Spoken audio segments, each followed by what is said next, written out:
Hello students, let's read the question. If x square plus mx plus 1 is equal to 0 and b minus cx square plus c minus ax plus a minus b is equal to 0 have roots common. Both roots are क्या है common. Then which of the following is correct? तो सबसे पहले में जो given equation है वो लिख लेते हैं b minus c square plus c minus ax plus A minus B is equal to 0. अगर आप ध्यान से देखो और इस इक्वेशन के जो कोफिशिएंट्स हैं उनका हम सम निकालें. कोफिशिएंट्स का sum b minus C plus C minus A plus A minus B is equal to. अब देखिए minus A cancel out, minus B plus B cancel out, minus C plus C cancel out. Okay, क्या आ गया? Coefficients का सम हमारा क्या आ गया? 0. जब भी किसी क्वाड्रेटिक इक्वेशन में सम ऑफ कोफिशिएंट्स हमारा 0 आता है तो मतलब उस इक्वेशन का एक रूट होता है x is equal to 1. x is equal to 1 इस इक्वेशन क्या होगा? एक रूट होगा. अब देखिए, अब सपोज करिए इस इक्वेशन का दूसरा रूट हमने मान लिया अल्फा.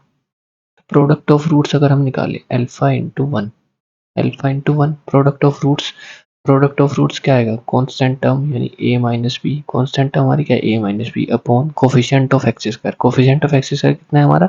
b minus c. तो अल्फा की वैल्यू यानी जो दूसरा रूट है इस इक्वेशन का, जो दूसरा रूट है वो हमारा क्या आ गया? a minus B upon B minus C. अब हमें पता है जो गिवन इक्वेशन है पहले वाली x square plus m x plus one is equal to 0. इस इक्वेशन के रूट्स क्या है? कॉमन. तो हमें पता है इस इक्वेशन का एक रूट क्या है? x equal to 1. तो ये x इक्वल टू 1 इस इक्वेशन का भी रूट होगा. वैल्यू 1 पुट कर देते हैं. 1 plus m plus 1 is equal to 0. तो m का वैल्यू हमारा यहाँ से क्या आ गया? -2 आ गया सिंपली.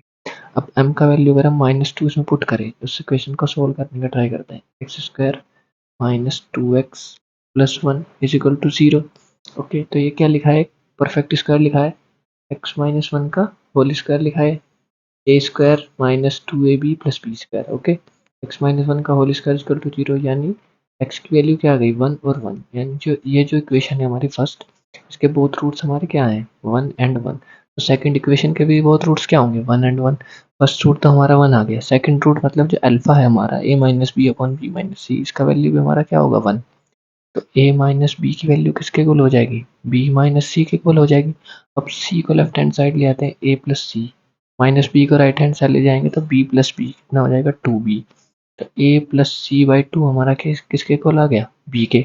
और ये किसकी कंडीशन है? ये कंडीशन है कि जब तीन नंबर्स हमारे, सपोज करिए अल्फा बीटा गामा, तीन नंबर्स अगर हमारे ए पी में होते हैं तो मिडिल टर्म जो होती है बीटा किसके इक्वल होती है? फर्स्ट और थर्ड का सम by 2.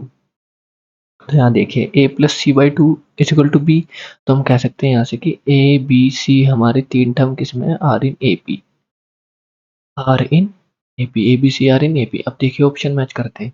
First option m is equal to -2, m is equal to हमारा क्या है? -2. फर्स्ट ऑप्शन इज हमारा correct. Second m is equal to -1 false. Third option a b c are in A P, a b c are in A P, ये भी हमारा correct. Okay, fourth option a b c are in H P हमारा false हो जाएगा.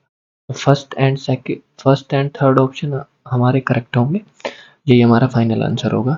आई hope you understood it well. Thank you.